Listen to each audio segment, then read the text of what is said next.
This is Metabolic Mastery, a KORR Medical Technologies podcast dedicated to advancing knowledge and practice in metabolic testing. Welcome to Metabolic Mastery, brought to you by KORR Medical Technologies. I'm Dr. Marc Humbert, and this is my co-host, Dr. Cameron Garber.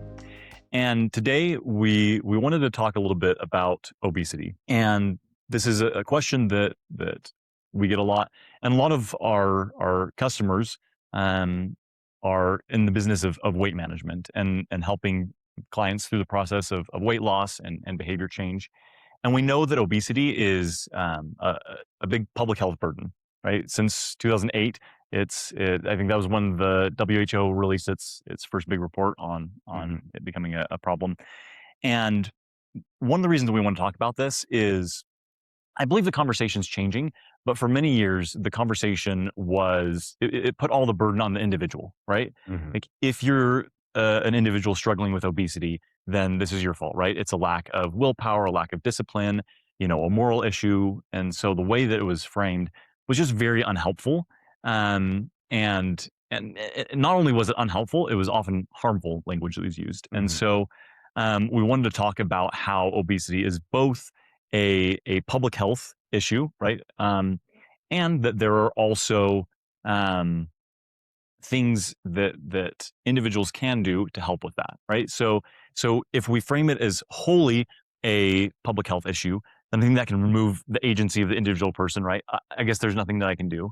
But if we put it all on the individual, then it doesn't respect all of the determinants that funnel into the decisions that we make, into what choices are available to us. Right. So, and things that we can do societally to help give people a better chance. So yeah, that pendulum often swings back and forth between personal accountability and public responsibility. And the answer is both, right? Both things are very important, that we should do what we can do to make communities more walkable and more, easy to exercise, and making food choices more healthy food choices more readily available, and helping educate people on how to eat healthily. And, all of those things, all of it's important. And so from both a public health and personal responsibility standpoint, we should be focusing on both of those areas. yeah. Well, and it isn't, I think so often we get these false dichotomies, right? It must be one or the other. Right. It's this one thing. And just like human behavior, decision-making is so complex. So complex. That if we just try to, winnow it down to this one thing, then we often make missteps and we do things that just don't actually help people, right? We end up chasing the wrong things, and then people end up feeling frustrated. How many times have you heard, like, I've tried everything, nothing's working, and people feel like personal failures, right? If I was just better, then things could be better. Right. Well, and we like to blame, for years we blamed fat as being the problem. So we made artificial fats, and we made, all these things. And then carbs got blamed. Oh, it's all carbs. And so then we start eliminating carbs from people's diets and things like that.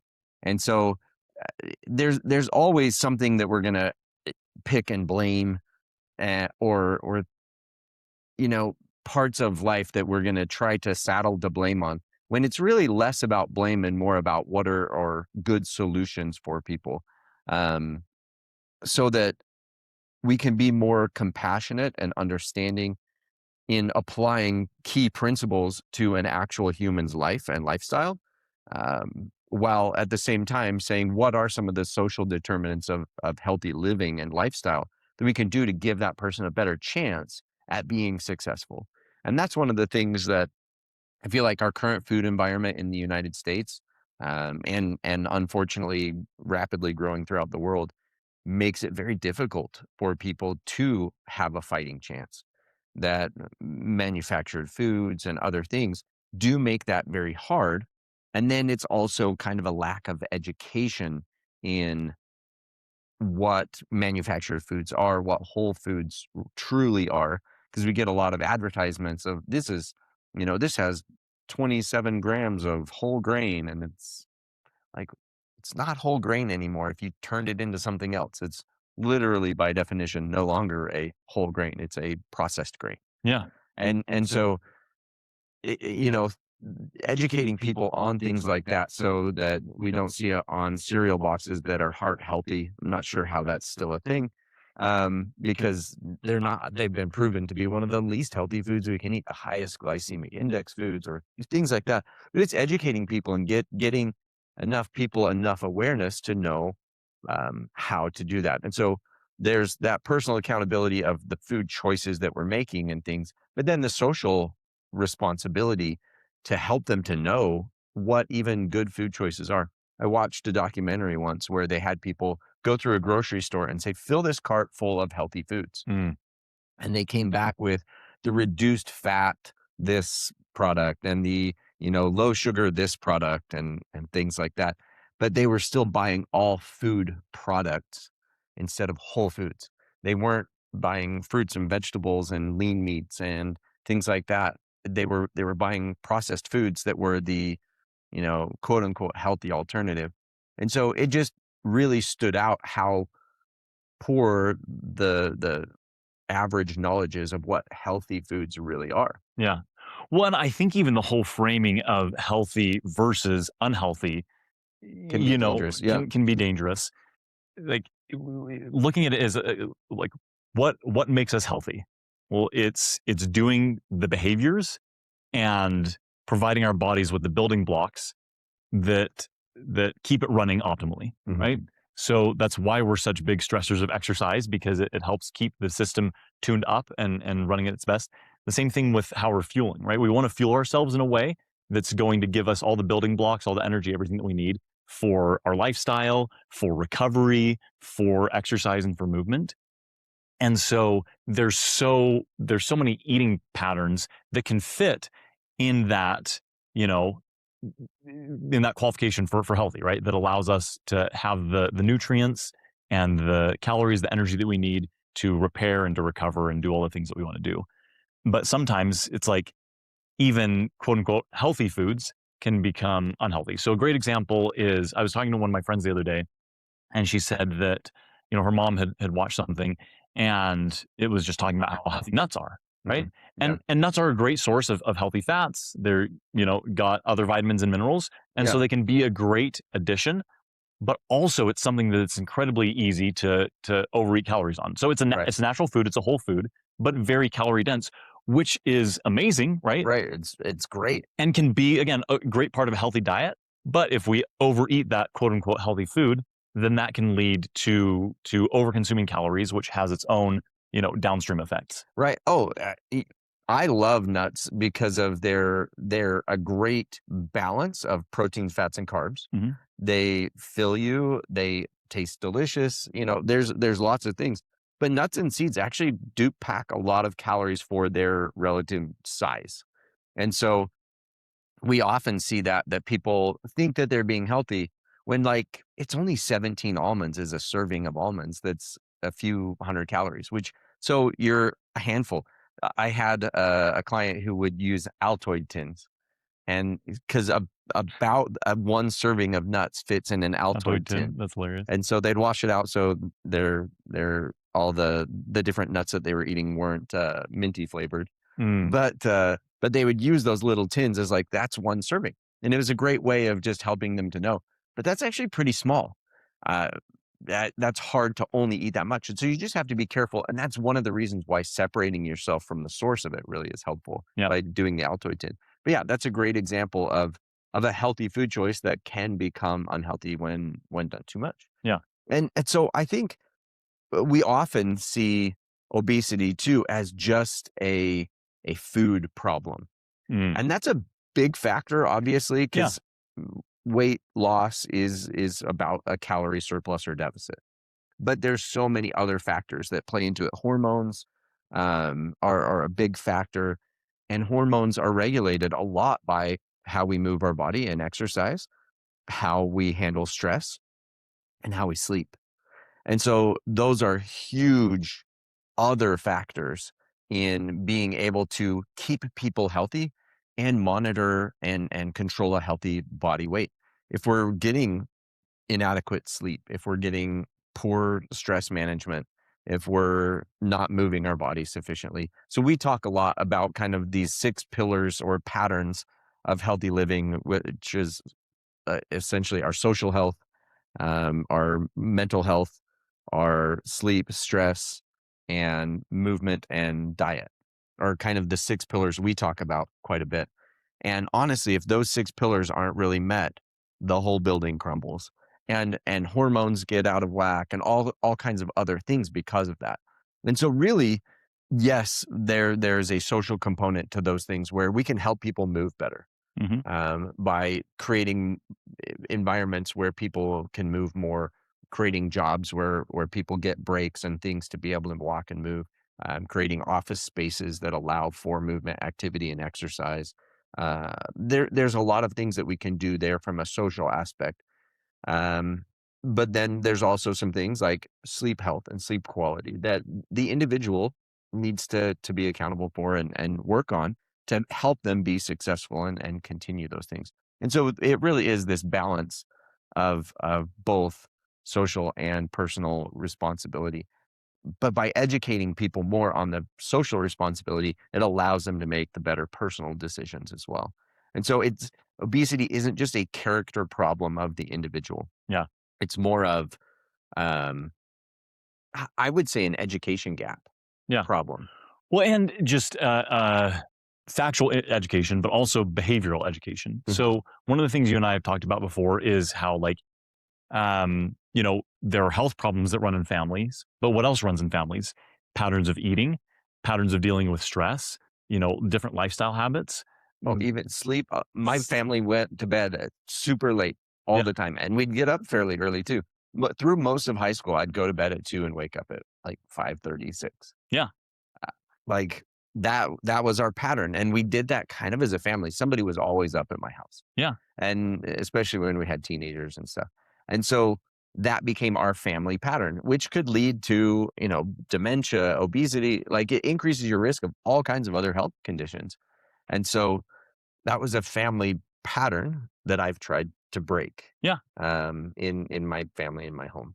Well, and so this is another thing that we've talked about on the podcast before, of like the way that your family does vacation, which is very different than many families do vacation, right? Like, one of the difficulties that I have is my family gets together. We love food, right?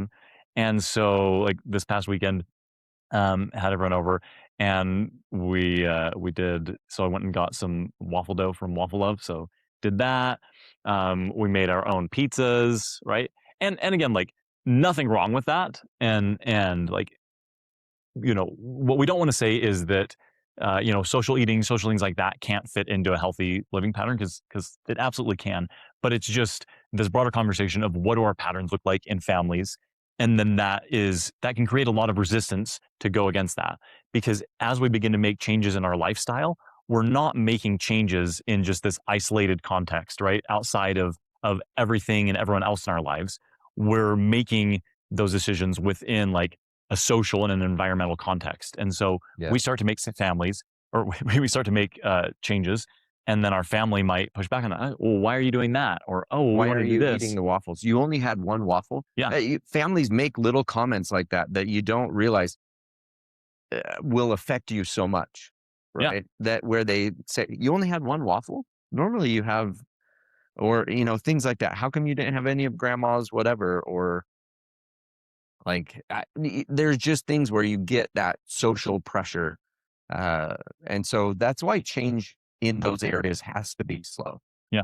It can't be too quickly, because if you just show up one day at a family party as a different person, that may cause more friction than you're ready for, and cause you to give up on your pursuit of a healthier, a healthier eating pattern. Yeah. Yeah. And so just being aware of those different things, and that, again, it's not just as simple as I'm going to make this change. There's so many other contextual factors leading into it, which again is why we're having this whole conversation of what are some of those contextual factors, and how do we deal with that? On the individual side, like, when we're talking about weight loss, our bodies are really smart, right? Like, they want to keep us alive. That's the aim.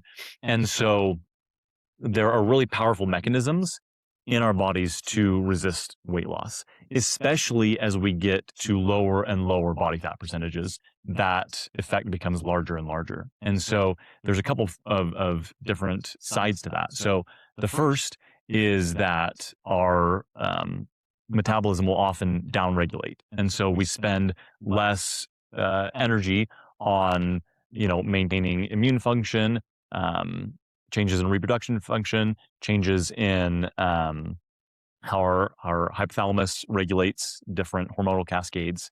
And so that can drop our energy usage down. And then our hunger hormones typically go up, right?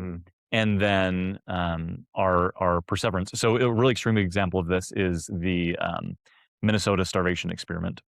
And that was run by Ansel Keys back during like World War II times.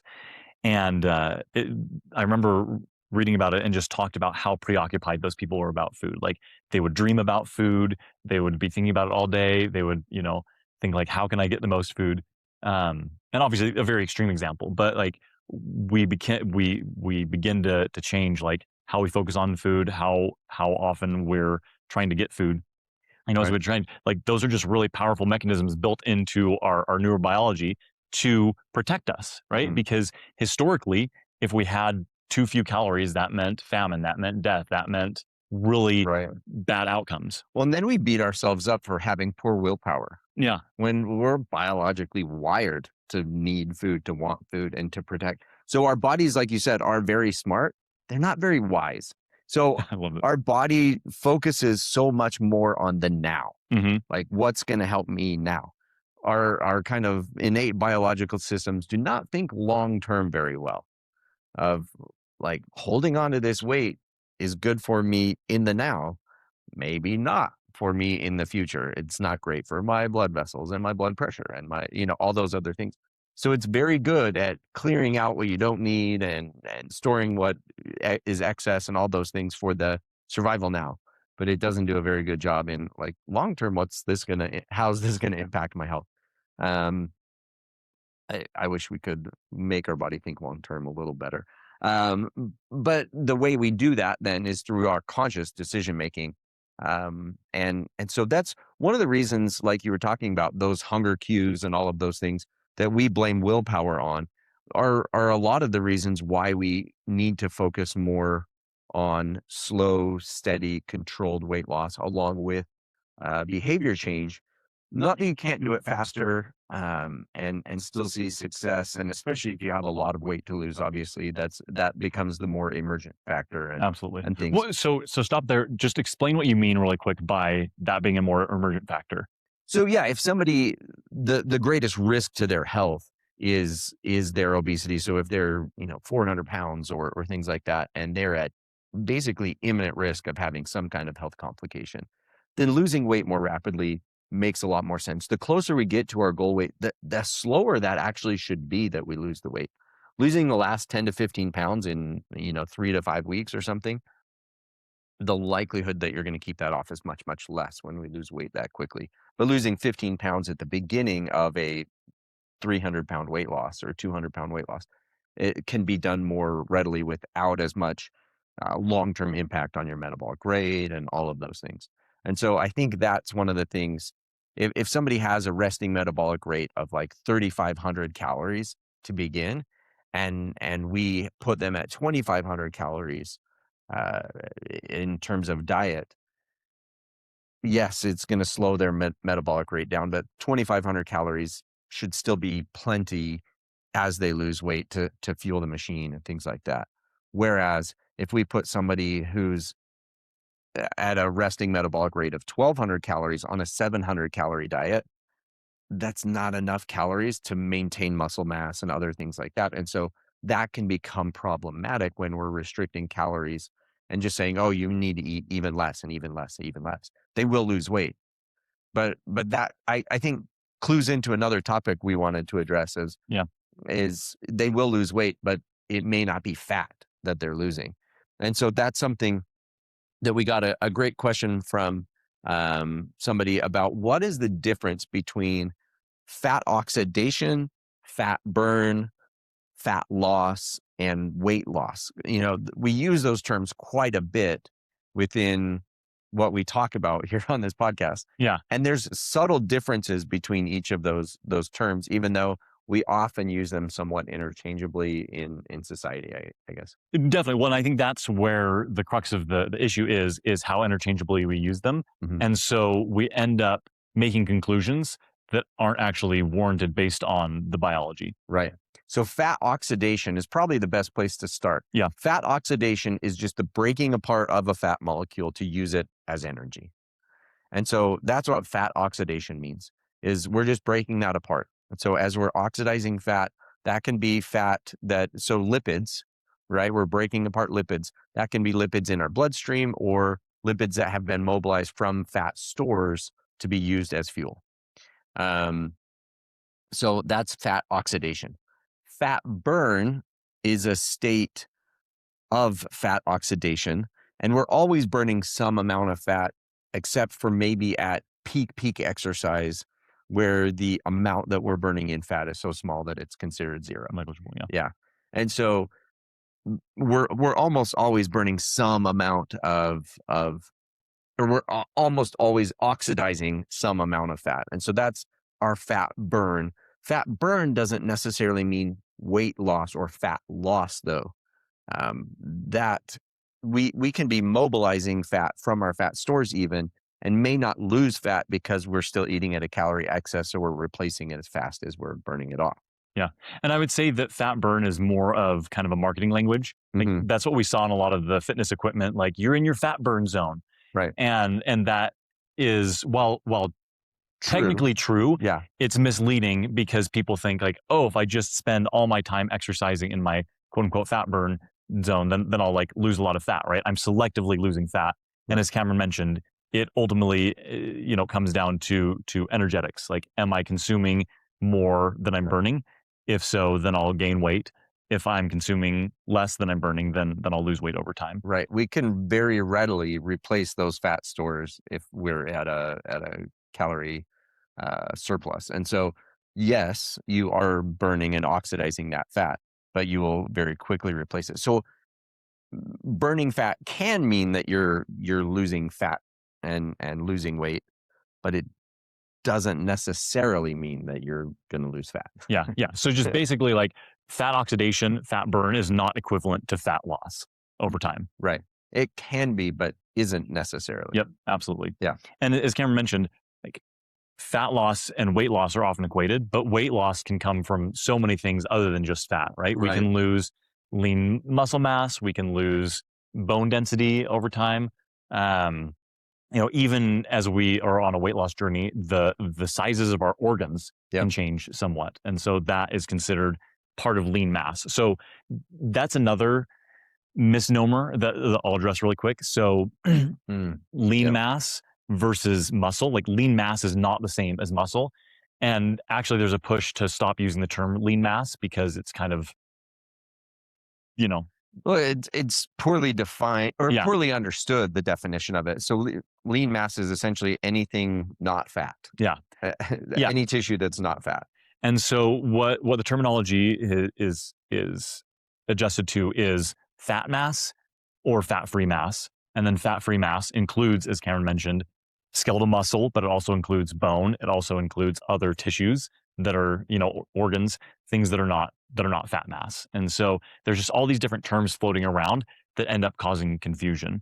And so the important part though is, we are going to lose some lean mass with weight loss, but actually when we keep up a regular routine of resistance training and we eat sufficient protein, those lean mass losses are very small. And we can actually see in some cases that while fat is lost, skeletal muscle is actually gained. Right. Fat-free mass is gained. Right. So preserving bone density and muscle mass becomes wildly important as we're working on fat loss. So that weight loss happens, but we always try to convince our patients that weight isn't the metric that we're going based on. That weight on the scale is much less important than the healthy behaviors, and that weight will take care of itself as we focus on the healthy behaviors. Now, again, that depends on the extremity of the obesity. In persons with obesity, if it's 300 pounds that they need to lose to get into a healthy body weight range. That's a different story a little bit in the initial phases of that, for sure. Yeah. But talking about weight loss versus healthy behaviors, and weight loss will be the natural consequence of participating in these healthy behaviors. We try to reframe it as that, because we find that people get less stuck on some of the things that their past failures in trying to lose weight and other things, when we can just focus on what are the healthy behaviors we need to do to get into a better pattern, a better routine, where those healthy behaviors then become part of their lifestyle, and then the weight can come off more naturally and things. Yeah. Well, and that can also lead to small wins that may not be noticeable if we're focusing on weight alone, because it takes time for the body to change. And so sometimes there's anxiety like, oh, the weight on the scale is not dropping as quickly as I was hoping. What's going wrong? And the case is like often nothing is going wrong. Like so many things are going right. And if we look at some of those other factors, like, hey, you know what, you told me you were struggling with sleep before, you could only get 6 hours a night, and now you're getting 8 hours regularly. Like that's a huge win, especially for the long term. Hey, you told me that as you've been going to the gym regularly, like you have started to get stronger in all of your lifts, Yeah. right? You're able to go heavier and heavier. That's a good sign that we're building strength, we're building muscle over time.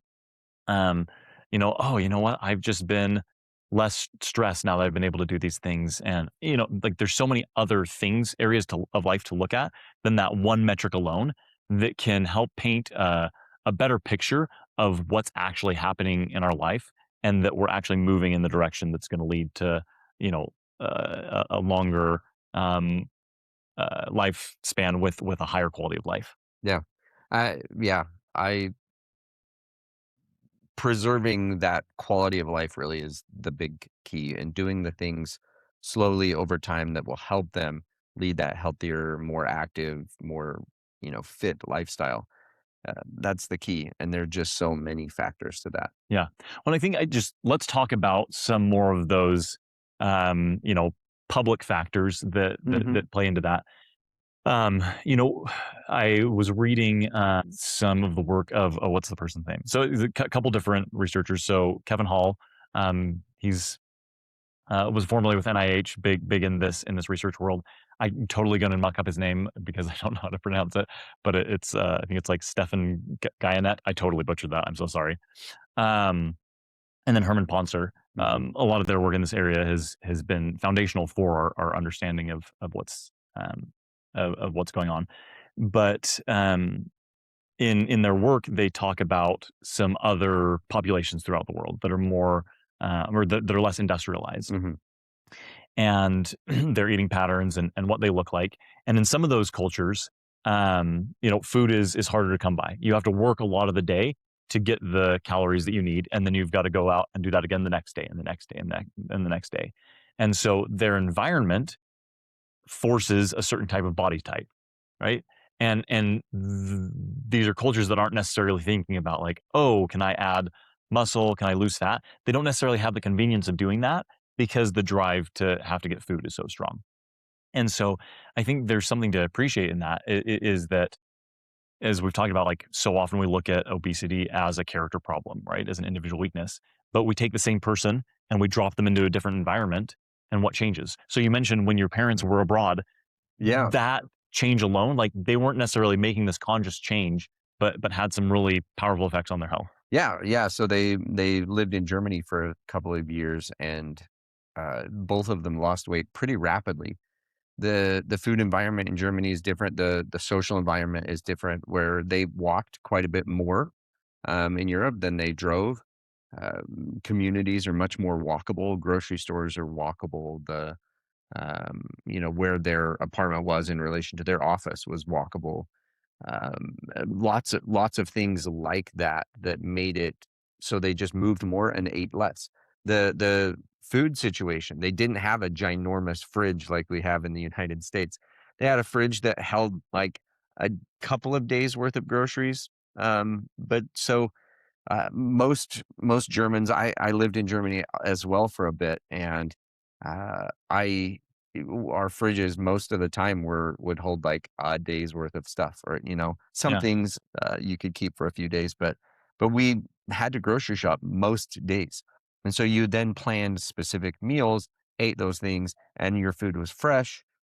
Much fewer processed food options. There are more now than ever before, but they have fewer preservatives and other things in Europe than we tend to here. And just those changes alone made a big difference in their weight. Both of them lost quite a bit of weight. Yeah. It is really fascinating to see how that went. So some of those social determinants, some of those things about the way we structure society can make a really big difference. Yeah. And the nice thing is that when we have those factors in place, it takes so much less thought and frustration to just live a new pattern. Yeah, And so I think that there's definitely something to be said for, getting stakeholders in the public on board with some of these changes, right? Um, we often demonize food companies, and like, they're beholden to shareholders. yeah, And so their job is to do as good of a job for their shareholders as possible. And what's that going to involve? That's going to involve like, marketing, engagement with the public in different ways to get people to buy their products, right? And that's every business. Like, that's not just the food business, but because it has such powerful impacts on our health, it's a particularly prevalent problem. And so it's just enough. The difficulty is like, it has to come from enough people, right? Which is why we're talking about it. The more we talk about issues like this, right. the more so Kevin Hall's recent book, Food Intelligence, talks about this as a problem. I think the more that we talk about this problem, the more that we educate people that this is a problem, the more that we put pressure on regulatory bodies, the more that we can help from this with this from a kind of a public health perspective. Yeah. Well, one of the things too that I've found that helps people make better food choices or just better health choices in general is leading a more active lifestyle. So it's kind of a chicken and the egg thing, where which has to come first in your life. Do you start making food change choices first, or whatever? But I find that when people tend to be more active, it's easier for them to focus on fueling their body better. And when they tend to be more active, they're like, man, I don't want to sabotage all that I'm doing in the gym with my meals or, things. It tends to help us be better when we stick to a more active lifestyle. And so there's a lot that our communities, like in Germany, where the communities were walkable, they had better bike lanes and ways to get around with public transit and things. Those are areas too that from a societal standpoint that we can improve upon, where we do have improved uh, public, bike lanes, walking trails, parks, and recreation areas, that we put pressure on our municipalities to include those things, that we that we attend our city council meetings and things, and be advocates for our patients, for our communities, in ways that we can improve public mobility, Yeah. so that they have more of a chance to move, that becomes more a part of our local culture. Here in Utah, Ogden City has done a great job. They have a whole trails network that's within the city that, like, you don't realize sometimes as you're driving through how extensive the trails network is.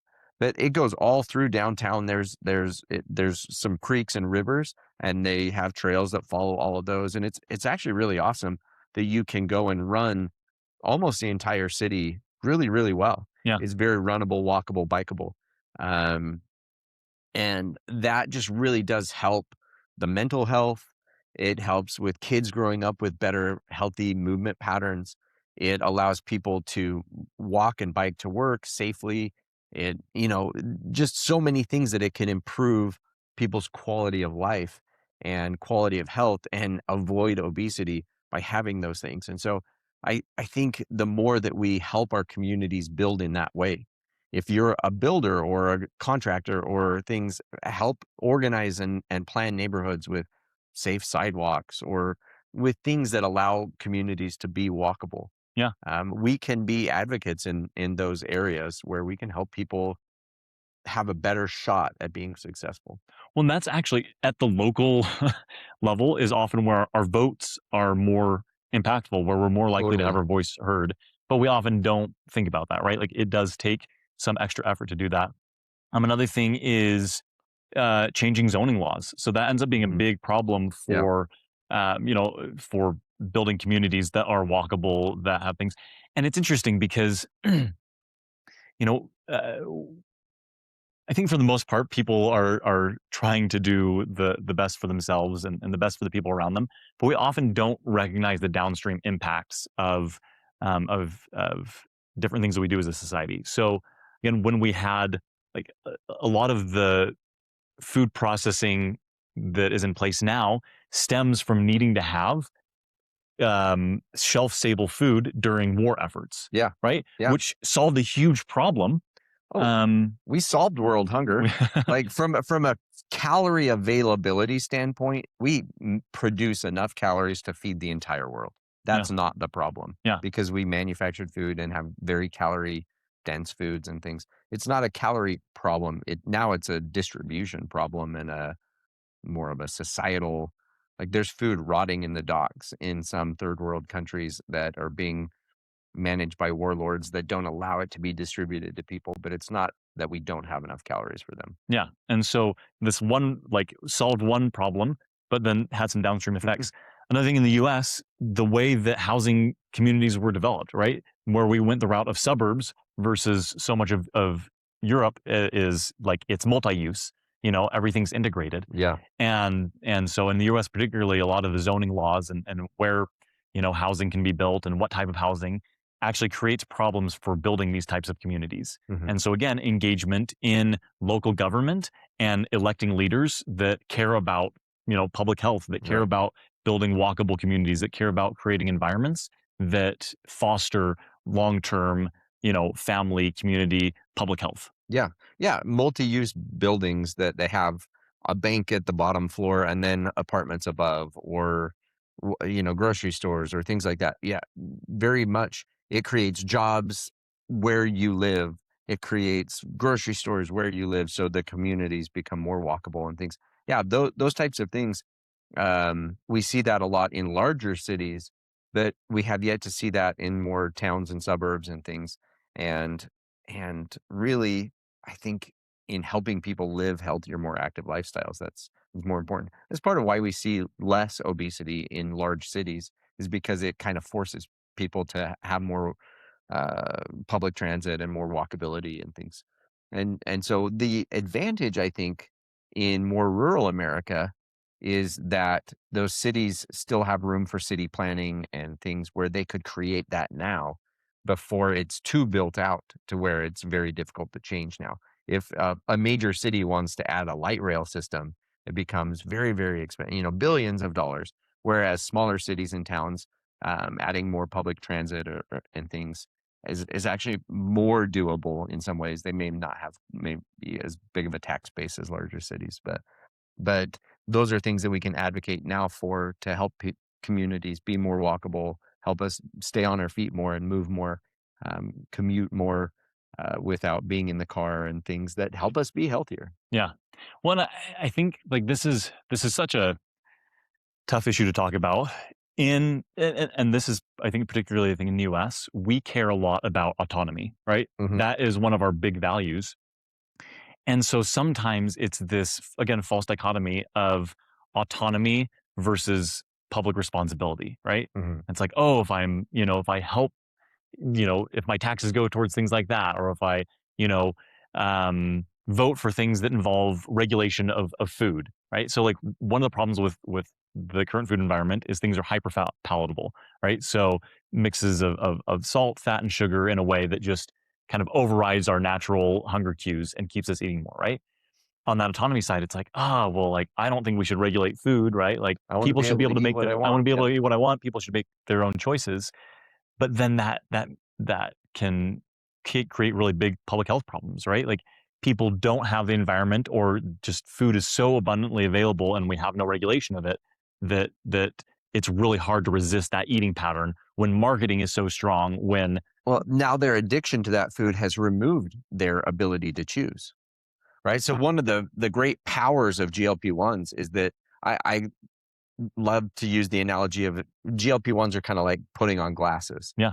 It doesn't fix your vision. It just allows you to see more clearly while you have it on. And that's the thing. Our current food environment has made it so that we can't see clearly because it's so hyper palatable. We've removed our food addiction has removed our ability to choose or limited our ability to choose. We can't say it's completely removed it, but it's made it hard. We see unclearly when it comes to our food choices. And GLP-1s kind of put those glasses on so that we can see more clearly. Yeah. It reduces some of those hunger cues and improves our satiety and things like that. So all of a sudden we can choose again. What a magical thing. And so there are in our individual treatment of people, I think there are great tools like the cardio coach, Yeah. like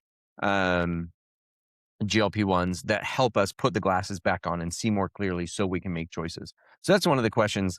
Obviously we're KORR Medical and we're doing this podcast. How does a cardio coach play into these social determinants of health and how we help people from a public standpoint as well as a individual standpoint lead a more healthy, active lifestyle and get more fit and battle obesity?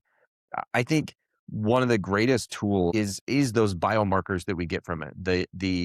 The vital signs of that resting metabolic rate, VO2 max for sure, but also just heart rate zones, peak calorie burn that lets us know how their metabolism is doing.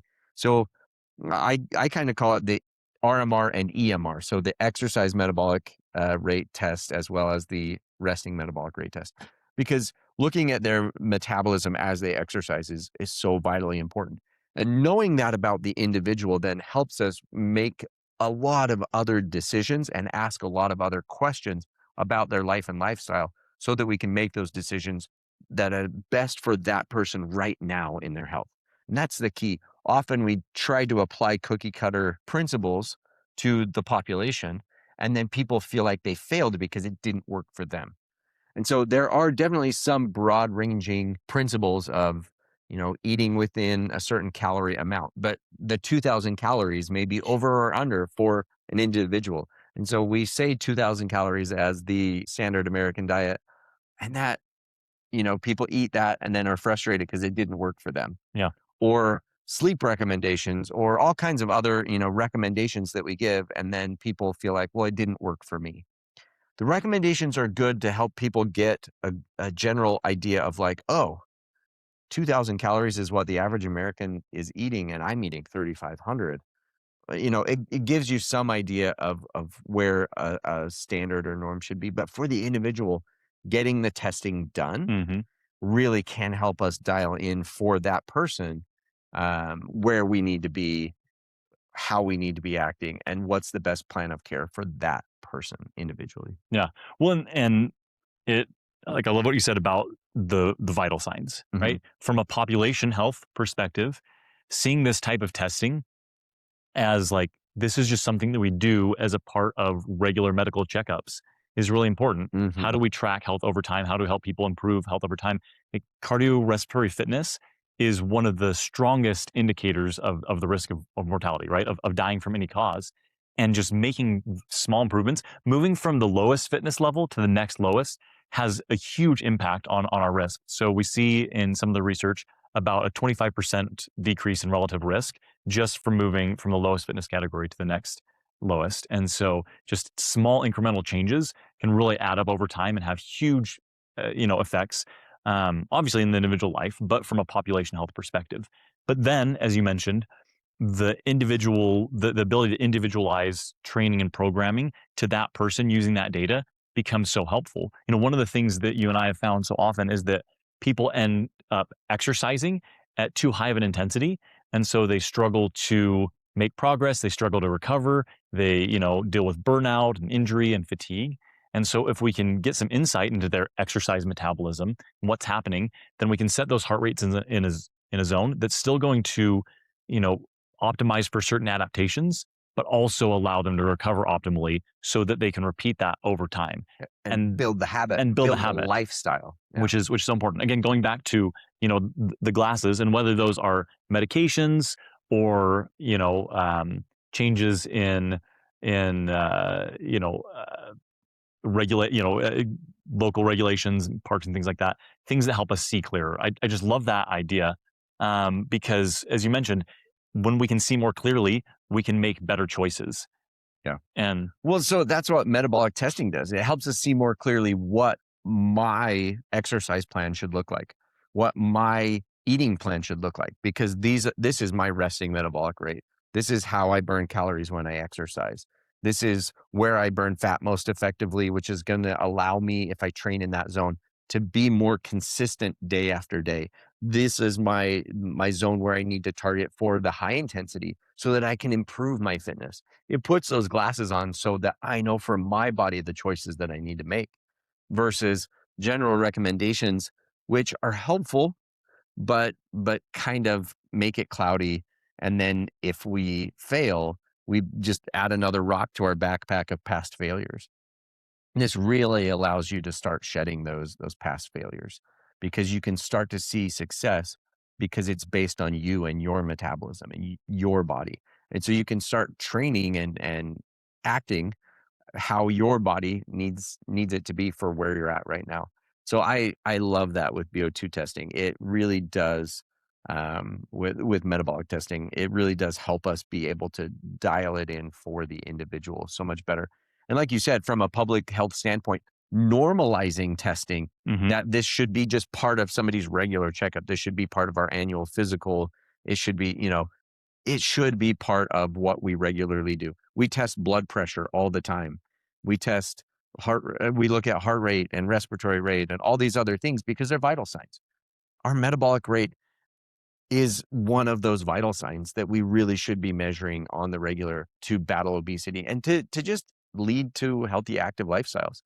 And so normalizing this really is a big part of why Marc and I have worked more closely with KORR and why we decided to step away from the clinic as our full-time gig. And now we're working with KORR as our full-time gig because we wanted that to be a force multiplier. Yeah. Where we could help more people understand this information and make it part of the public health paradigm where metabolic testing is something people do in the clinic, in high-end health clubs and gyms and things that helps get this information to more people so that we can help, multiply what we've learned, what we know, and help more people that way. And that's honestly, for me, a big motivation for this podcast and all of those things is to be able to help more people understand the power of metabolic testing so that we can get it out to more people and affect more lives that way. Absolutely. When we are so incredibly lucky to have the suite of tools available to us now in the modern age. Yeah. And I think sometimes different tools get demonized, right? Like, oh, you should just be able to do this yourself. You shouldn't need the cardio coach. You shouldn't need GLP-1s. You shouldn't need surgery. You shouldn't need any of that. Like, if you just were different, then everything would be different. Like, that just doesn't appreciate all of the contextual factors that lead into the decisions that we make. And so being able to view these things as really effective tools and use them to see more clearly so that we can do the things that are going to make our life better over the long term. And so using the tools to see more clearly so that we can build habits and change our environments and make those small changes to our lifestyle and start to change our family patterns. Like, being able to see more clearly helps us to do that so much more effectively and can help remove a lot of the resistance that keeps us from those start and stop efforts. And so again, like you said, just really, how can we help people live better, longer, healthier lives? How can we help people have more moments that matter doing the things that we love? Like, both of us have seen the impacts of good health and poor health in family members' lives. And I think everyone has people in their life that they love, that they've seen deal with the burdens of poor health and how limiting that is for that person and how that can lead to losing loved ones early. Like, I know that personally with my mom. Like, health was really hard for her. And She was the most amazing person, did so many amazing things, but struggled her whole life. Well, not her whole life, but for decades with weight Mm-hmm. and going on so many different diets and trying so many different things and going through a lot of frustration and feeling terrible about herself because she felt like it was her fault. If I just was better, if I just, had more self-control, I just got to go to the next right diet. And so this has real impacts for real people in real lives. Yeah. And so understanding these things and recognizing that, yes, there is individual responsibility and things that individuals can do to make positive changes. We also have a responsibility as a society, right? Creating this social safety net for other people so that they don't have to do this alone, right? Yeah. We're all humans. We're all on this world. We're all living together. And so we all have a responsibility to one another to make life the best possible. And so using the tools available, using the knowledge that we have to help people make those behavioral changes that are, again, going to lead to longer, healthier lives that lead to more meaningful moments. Like, I have a great life. Don't get me wrong. So many wonderful things that I have to enjoy, but I miss my mom in it. I miss my mom every day. Yeah. And I wish that she could be here for more of those moments. And obviously, like, there's so many things that we can't control, right? Things happen to people get diseases, accidents happen, right? We can't control all of that. But if we take that responsibility as individuals and as a society to help people live better, healthier lives, then I think we can have more of those moments, and we can have less occurrences where we lose people early because of poor health. Yeah. I mean, had we been able to give your mom those glasses decades ago that helped her make the right decisions and things, and those were just normal parts of society versus something that was difficult to do, thank you for being vulnerable about that, because it is real. It is very real. And that's really what we're trying to do with this podcast, and what we're trying to do at KORR is give people the tools that they need to be able to make the right decisions, and take it from being just reactions to our environment to being able to see clearly enough to make the right decisions for their health. Absolutely. Well, as always, thanks for joining us. If you want more content like this, remember to like, follow, and subscribe, and we'll catch you next time. Ready to take your metabolic testing to the next level? Visit KORR.com to learn more about purchasing our metabolic test equipment.